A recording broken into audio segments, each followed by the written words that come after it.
Perkenalkan, nama saya Alexander Zulfolenga.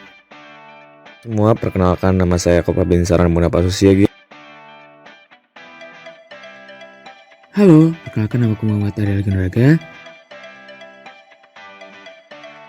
Dan kami dari kelompok 11. Seiring berjalannya waktu, tentu limbah otomotif sangat banyak ditemukan. Apalagi di era industri 4.0 yang otomotif semakin canggih dan terbaru, membuat banyak sekali limbah otomotif yang lama tak terpakai. Buktinya, sekarang banyak ditemukan limbah otomotif yang tersebar di seluruh dunia. Dalam limbah otomotif, terdapat komponen yang berbahaya dampaknya, dan juga secara langsung maupun tidak langsung dapat merusak lingkungan hidup yang membahayakan bagi kesehatan serta kelangsungan hidup dari makhluk hidup sendiri. Di era sekarang yang mulai menumpuk limbah otomotif, tidak sedikit anak bangsa membuat suatu inovasi benda baru dari limbah otomotif yang bahkan bisa diperjualkan kembali guna mengurangi limbah otomotif yang semakin kesini semakin menumpuk. Pokoknya limbah-limbah otomotif ini disulap jadi kerajinan tangan yang harganya bahkan bisa sampai jutaan tuh. Ini tempat lampu nih. Sama dari ring tuh. Keren banget. Tuh. Lihat, ini dari tangki motor. Kita tanya yuk sama yang punya lapaknya. Oh ini nih ada lampu dari stang Vespa. Limbah otomotif yang dihasilkan dari usaha bengkel antara lain limbah padat dan limbah cair. Limbah otomotif padat meliputi limbah logam yang dihasilkan dari kegiatan usaha perbengkelan seperti skrup, potongan logam, lap kain yang terkontaminasi oleh pelumas bekas maupun pelarut bekas. Sedangkan limbah cair meliputi oli bekas, pelarut atau pembersih, H2SO4 dari aki bekas. Limbah gas adalah semua limbah yang berbentuk gas atau berada dalam fase gas. Contohnya adalah karbon monoksida, karbon dioksida, nitrogen oksida, dan sulfur oksida.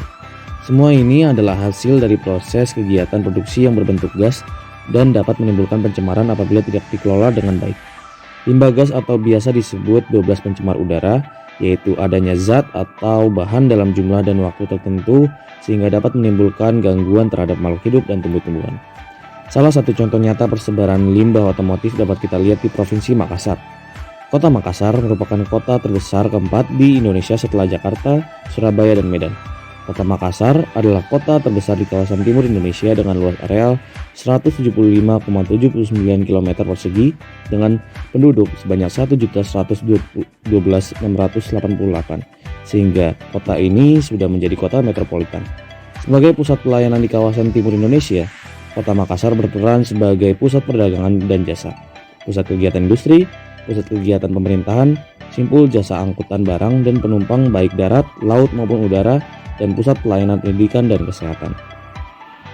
Di sini, sistem pengelolaan sampah otomotif menggunakan inovasi yaitu berupa Smart Automotive Waste yang berbasis Internet of Things yang terintegrasi dengan gawai untuk mengoptimalkan manajemen sampah limbah otomotif di berbagai fasilitas motor atau yang bisa kita sebut bengkel. Sehingga apabila sampah limbah otomotif telah overload, maka bengkel atau fasilitas motor lainnya akan secara langsung menghubungi petugas pengangkut dan kemudian dapat segera memproses pengangkutan limbah secara efektif dan efisien sehingga tidak harus menunggu waktu terlalu lama sampai limbah menumpuk. Kemudian dari limbah otomotif yang telah kita angkut tadi dapat dimanfaatkan dengan menggunakan konsep 6R, yaitu reduce, reuse, recycle, repair, refuse, dan rethink.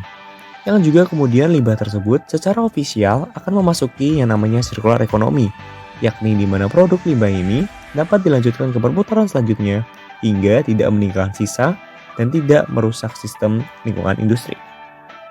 Ayo kurangi limbah otomotif demi keselamatan lingkungan dan demi masa depan kita.